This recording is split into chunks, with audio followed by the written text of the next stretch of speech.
আসসালামু আলাইকুম। আশা করি সকলেই খুব ভালো আছেন। তাল পাইছো? আমি আজকে চলে আসছি আমাদের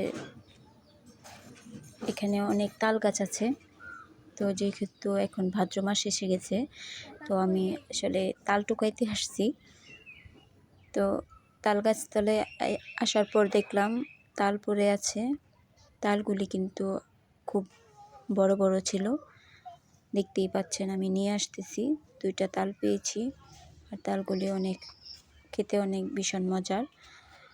আর এই তো আমার বড় মেয়ে এখানে তাল রেখেছে। আমার মা চাচিরা যখন কাজ করতো তখন আমরা এভাবে কাজ করতে বসে যেতাম।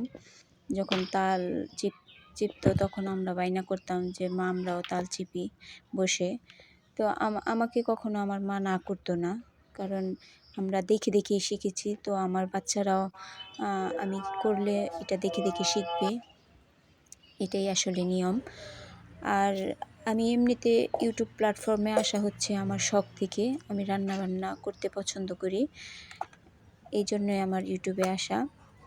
আর আজকে যে রান্নাটা করব আমি হাতে কাটা সেমাই রান্না করব তাল দিয়ে। ওটা কেউ খেয়েছেন কিনা আমি জানি না, তবে আমি ভাবলাম যে এভাবে রান্না করে দেখি। কারণ হচ্ছে তাল দিয়ে অনেকেই এমনিতেই শুধু শুধু রান্না করে দুধ দিয়ে। আমি ভাবলাম যে তাল দিয়ে কেন রান্না করা যাবে না। তো আমি গ্রামের মেয়ে, গ্রামে থাকতে পছন্দ করি। আর গ্রামের রান্নাবান্না করতেই আমি পছন্দ করি। শাক, ভর্তা, ভাজি, মাছ এগুলি রান্না করতে, তারপরে বিভিন্ন রকমের পিঠা এগুলো করতে। আর নতুন কোনো কিছু, গ্রামীণ কোনো রান্না করতে আমার কাছে খুব ভালো লাগে।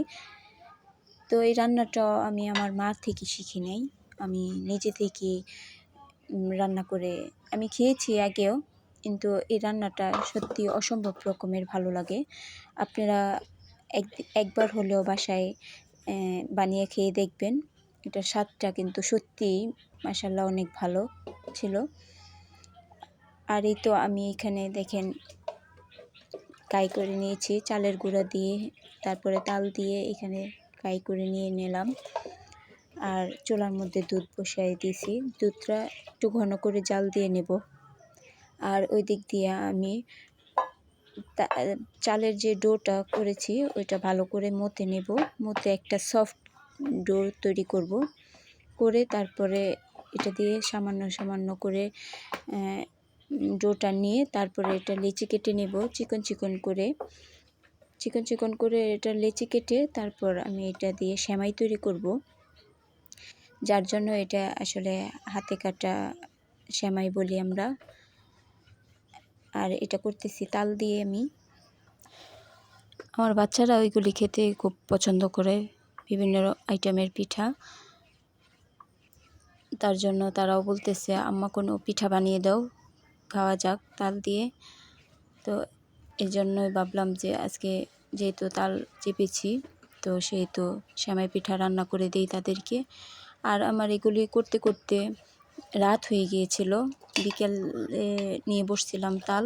তো এগুলি করতে করতে সব কিছু গুছিয়ে নিতে আমার রাত হয়ে গিয়েছিল।